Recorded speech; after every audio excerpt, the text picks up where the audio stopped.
On June 28, 1787, during a critical time at the Constitutional Convention, Benjamin Franklin stood up and gave a brief yet stirring speech. He said, "In this situation of this assembly, groping as it were in the dark to find political truth, and scarcely able to distinguish it when presented to us, how has it happened, sir, that we have not hitherto once thought of humbly applying to the Father of light to illuminate our understanding?" In the beginning of the contest with Britain, when we were sensible of danger, we had daily prayers in this room for divine protection. Our prayers, sir, were heard, and they were graciously answered. All of us who were engaged in the struggle must have observed frequent instances of a superintending providence in our favor. To that kind providence we owe this happy opportunity of consulting in peace on the means of establishing our future national felicity. And have we now forgotten that powerful friend? Or do we imagine that we no longer need his assistance?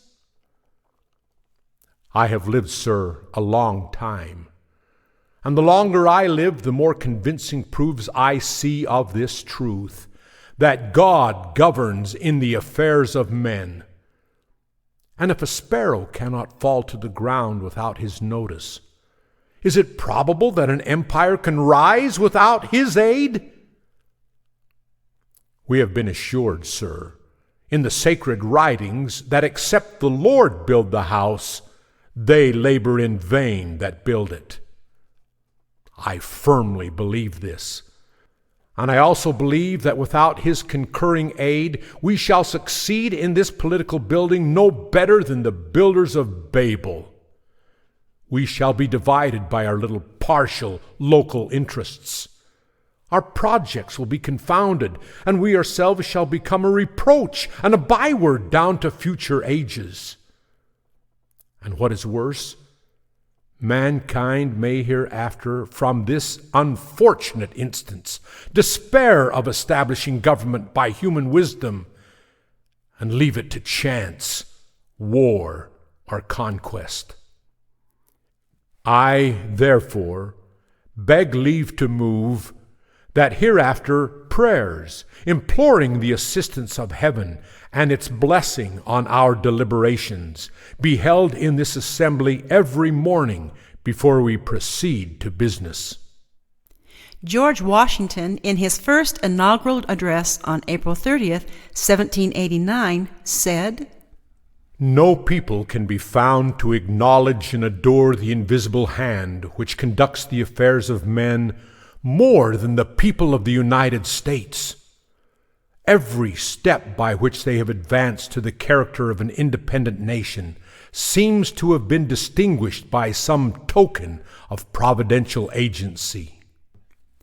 Just before signing the Declaration of Independence, John Adams also stated, and I quote, "There's a divinity that shapes our ends," unquote. Many of our founding fathers felt the same convictions of Washington, Franklin, and Adams. We at America's Family Learning Center also believe there is a divinity that shapes our destiny. The incredible stories of and references to providential assistance in bringing forth this nation unfortunately have been removed from most present-day history books, movies, and magazine articles. However, they can be found in the original writings and histories of our founding fathers. We also desire to assist in bringing forward some of these great events. Contained in this booklet are true experiences, statements, and character-forming moments in our nation's history that speak of providential intervention and exemplifies that God governs in the affairs of men.